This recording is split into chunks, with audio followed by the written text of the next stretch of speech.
Praise the Lord Jesus Christ. இயேசு கிறிஸ்துவின் நாமத்தினால இந்த நிகழ்ச்சிக்கு நான் உங்களை வரவேற்கிறேன். இது நம்ம என்ன பார்க்கணும்னா, எப்பவும் பார்த்து கொண்டு encourage by the Holy Spirit, பரிசுத்த ஆவியானவர் மூலியமாக ஒவ்வொரு நாளும் நம்ம என்கரேஜ் ஆகப்பட்டு அவர் நம்மள உற்சாகத்தினாலும் அவருடைய வல்லமையினாலும் அவருடைய கிருபையினாலும் நம்மளை எப்படி நடத்துறாங்க. என்னோட கூட சங்கீதம் 51வது அதிகாரம் 10வது வசனத்திலேருந்து 12வது வசனம் வரைக்கும் நம்ம வாசிப்போம். என்னோட கூட சங்கீதம் 51 எடுத்துக்கோங்க, 10லேருந்து 12. தேவனே, சுத்த இருதயத்தை என்னிலே சிருஷ்டியும், நிலைவரமான ஆவியை என் உள்ளத்திலே புதுப்பியும். உமது சமூகத்தை விட்டு என்னை தள்ளாமலும் உமது பரிசுத்த ஆவியை என்னிடத்திலிருந்து எடுத்துக்கொள்ளாமலும் இரும். உமது ரட்சணத்தின் சந்தோஷத்தை திரும்பவும் எனக்கு தந்து உற்சாகமான ஆவி என்னை தாங்கும்படி செய்யும். ஆமீன். இதுல பாக்குறோம், தாவீது சொல்றாரு, அவர் ஒரு பாவம் செஞ்சுட்டு வந்துடுறாரு. நம்ம எல்லாருக்கும் தெரிஞ்சதுதான்.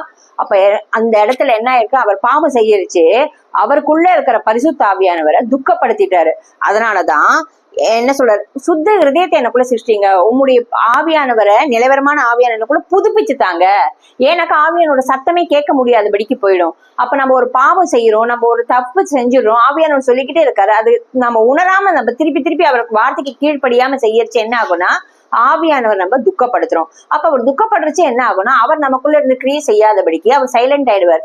ஒரு இடத்துல நீங்க ஒரு வீட்டுக்கு போறீங்க, அந்த இடத்துல உங்களை வரவேற்கல, இல்ல வரவேற்று வச்சுட்டு உங்களை கண்டுக்காம விட்டுட்டாங்கன்னா, நீங்க எவ்வளவோ பேசிக்கிட்டே இருக்கீங்க, இருந்தாலும் அவங்க அதுக்கு ரெஸ்பாண்டே பண்ணலைன்னா நீங்க என்ன பண்ணுவீங்க? இல்ல நீங்க ஒருத்தரோட போன்ல பேசிக்கிட்டே இருக்கீங்க, ஹலோ ஹலோ நீங்க சொல்றீங்க, ஆனா ஆப்போசிட் சைட்ல இருக்கவங்க உங்களுக்கு ரெஸ்பாண்ட் பண்ணல, அதுக்கு ரிப்ளை பண்ணலைன்னா நீங்க எவ்வளவு நேரம் பேசிக்கிட்டே இருப்பீங்க. அது மாதிரிதான் ஆவியானவர் உங்களோட பேசிக்கிட்டு தான் இருப்பாரு. ஆனா நீங்க அவர் சத்தத்துக்கு செவி கொடுக்கலங்கரிச்சு அவர் சைலண்ட், அவர் சத்தத்தை நீங்க கேட்க முடியாம போகும். அப்ப அந்த இடத்துல அவரோட ஆவி பேசாம துக்கித்து கொண்டு இருக்கும். அதனாலதான் அவர் சொல்றாரு, என் உள்ளத்துல சுத்த இருதயத்தை தாங்க, உங்களுடைய ஆவி நிலவரமான ஆவியை புதுப்பித்து கொள்ள உதவி செய்யுங்க, ஆவியானவரை புதுப்பிச்சு தாங்க எனக்குன்னு.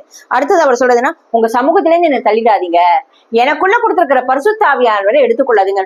பரிசுத்த ஆவியார் என்னை விட்டு போயிடுவாருன்னா உங்களை விட்டு போக மாட்டார், ஆனா சைலண்ட் ஆயிடுவார். பழைய ஏற்பாட்டுல பாக்கறச்சு சவுலை விட்டுட்டு அவரை நீங்கி போனது கூட தெரியாதபடிக்கு சவுல் ராஜா இருந்திருப்பா. ஆனா பரிசுத்தாவியானவர் உங்களுக்குள்ள இருந்து துக்கத்து கொண்டே இருக்கிறச்சு ஒரு நாள் என்ன ஆகும்னா, அவர் சொல்ற சத்தமே உங்களுக்கு கேட்கவே முடியலங்கிறச்சு, அந்த ஃப்ரீக்வன்சியே உங்களுக்குள்ள இல்லைங்கிறச்சு. அப்ப என்ன ஆகும், அவருக்கும் உங்களுக்கும் நடுவுல ஒரு கேப் வந்துடும். அவர் உங்களை விட்டு நான் விலக மாட்டேன், அவர் ப்ராமிஸ் பண்ணது அவர் ஏன்னாக்கா அவர் நேற்று மீண்டும் மாறாத தேவன்.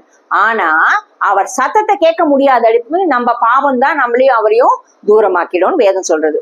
சோ பரிசுத்த ஆவியானவர் துக்கப்படுத்த கூடாதுங்கிறத பாக்குறோம். சுத்த இருதயத்தை சிருஷ்டித்தாங்கன்னு பாக்குறோம். அவர் சமூகத்தை விட்டு தள்ளிடாதீங்க ஏசப்பான்னு சொல்றோம். பரிசுத்த ஆவியானவர் என்கிட்ட இருந்து எடுத்துக்கொள்ளாதையும். ஏன் சொல்றாரு எடுத்துக்கொள்ள முடியும் அப்படின்னா என்ன ஆயிடும்னாக்க, அவரை நம்ம உணரவே முடியாத அளவுக்கு போயிடும். இதுக்கு என் வாழ்க்கையில நடந்த ஒரு சாட்சி. பல வருஷங்களுக்கு முன்பா நான் ஒரு பிரச்சனை போது, நான் என் கணவர் மாறணும், இப்படி மாறணும், அப்படி மாறணும் ஜெபிச்சுக்கிட்டே இருக்கச்சு, அவர் மாறலைங்கச்சு. எனக்கு ரொம்ப இதுவா இருந்தது. நான் என் வீட்டு வேலைகள் செஞ்சுக்கிட்டே ஆண்டவரோட பேசிக்கிட்டே இருக்கச்சு, திடீர்னு ஒரு சத்தத்தை கேட்டேன். ஆண்டவர் எனக்குள்ள சொன்ன ஆவியான ஒரு சத்தம் என்னன்னாக்க, முதல்ல நீ மாறு, நீ மாறுறச்சே உன் கணவர் மாறுவார், உன்னை சுத்தி இருக்கிறவங்க மாறுவாங்க அப்படின்னு. சோ மாற்றம் எப்பவுமே நமக்குள்ளேந்து உருவாகணும் தான் ஆண்டவர் விரும்புவார். ஏன்னா 1 to 1 நானும் என் தேவனும்.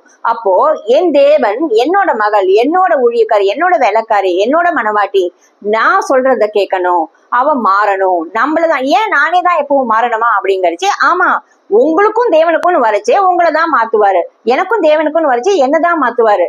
நம்ம ஒவ்வொருத்தர்கிட்ட மாற்றம் வரைச்சு. ஆவியானவர் அன்னைக்கு சொன்னது எனக்கு பிரத்யட்சமா கேட்டது, முதல்ல மாற்றம், நீ மாறு. இந்த வார்த்தை தான் கேட்டது, நீ மாறு முதல்ல அப்படின்னு. அன்னைக்கு ஒப்பு கொடுத்தேன், என்ன மாத்துங்க ஏசப்பான்னு. அப்ப ஆவியானவருக்கு கீழ்ப்படி. அது ரொம்ப ஈஸியாலாம் இல்ல, கஷ்டப்பட்டேன். ஆனா ஆவியானவர் உதவியோட கூட.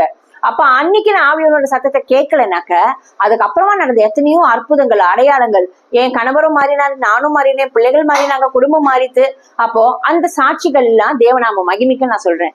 ஏன் அப்ப நான் ஃபுல்லா மாறிட்டேன்னா இப்பயோனாக்க இன்னும் எனக்குள்ள மாற்றங்கள் தேவை. ஏன்னா நான் ஃபுல்லா மாறிட்டேன்னா இத்தனை நேரத்துக்கு நான் பரலோகத்துல போய் உட்காந்துருக்கணும்.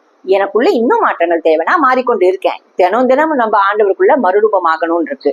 சோ நம்ம கர்த்தருக்குள்ள நம்ம நிச்சயமா மாற்றத்தை தேடச்சு, ஆவியானோட சத்தத்தை கேட்டு கீழ்ப்படிஞ்சிருச்சு, ஆவியானவர் துக்கப்படுத்தாதபடி இருக்கரிச்சு, ஆவியானவர் நம்மளோட இடைப்படுவார், தேவையான விஷயங்களை போதித்து வழி நடத்துவார். ஆமீன். இன்றைக்கான ஆவியானோட வார்த்தை இதுதான், சுத்த ஹிருதயத்தை எனக்குள்ள சிருஷ்டிங்கப்பா, உங்களுடைய நிலவரமான ஆவி எனக்குள்ள புதுப்பிச்சு தாங்க, உங்களுடைய சமூகத்தை விட்டு என்னை தள்ளிடாதீங்க, உங்களுடைய பரிசுத்த ஆவியனை என்கிட்ட இருந்து எடுத்துக்கொள்ளாதீங்க. நம்ம ஜெபிப்போம், நிச்சயமா ஆவியான உதவி செய்வார். அப்பா தகப்பனே உங்க துதிக்கிறோம், ஸ்தோத்திரிக்கிறோம். ஆவியானவரே, நீர் இல்லாமல் எங்களால் வாழ முடியாது தகப்பனே. ஒவ்வொருத்தருக்குள்ளும் நாங்கள் தெரிந்தோ தெரியாமல் செய்த தவறுகளை மன்னிப்பீராக ஆண்டவரே.